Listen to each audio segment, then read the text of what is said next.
حضرت سہل بن سعد رضی اللہ تعالی عنہ سے روایت ہے، رسول کریم خاتم النبیین صلی اللہ تعالی علیہ وسلم نے ارشاد فرمایا، جو کوئی مجھے اپنے 2 جبڑوں اور 2 پاؤں کے درمیان کی چیزوں کی ضمانت دے، میں اس کے لیے جنت کا ضامن ہوں۔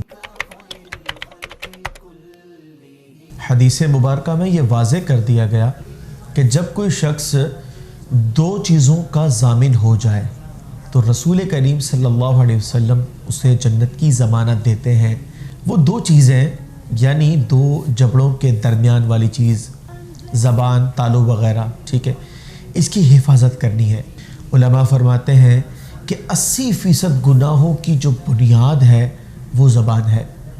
اسی زبان سے انسان جھوٹ بولتا ہے۔ جتنے بھی دھوکہ دہی کے کام، فراڈ کے، چیٹنگ کے جو بھی ہوتے ہیں، ان کاموں کے پیچھے ایک راز ہوتا ہے کہ اگر پھنس گیا یا پکڑا گیا تو جھوٹ بول دوں گا اور مکر جاؤں گا کہ میں نے نہیں کیا، بنیاد جھوٹ ہے۔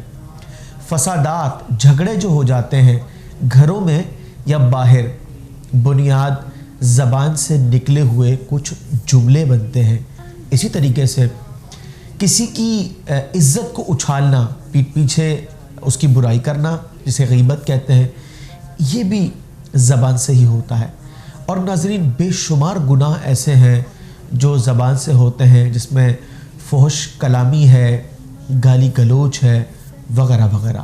چنانچہ جو شخص اس بات کی ضمانت دے دے کہ اپنی زبان کا وہ غلط استعمال نہ کرے، اسی طریقے سے تالو وغیرہ کا غلط استعمال حرام غذا ڈالنے سے ہوتا ہے، یعنی اپنی غذا کا خیال کرے کہ اس کے اندر حرام کی آمیزش نہ ہو۔ اسی طریقے سے 2 پیروں کے درمیان والی چیز کی ضمانت بھی دینی ہے، اور وہ ہے شرمگاہ۔ یہ یاد رکھیے کہ پہلے نگاہ بہکتی ہے، پھر دل بہکتا ہے، پھر شرمگاہ بہکتی ہے۔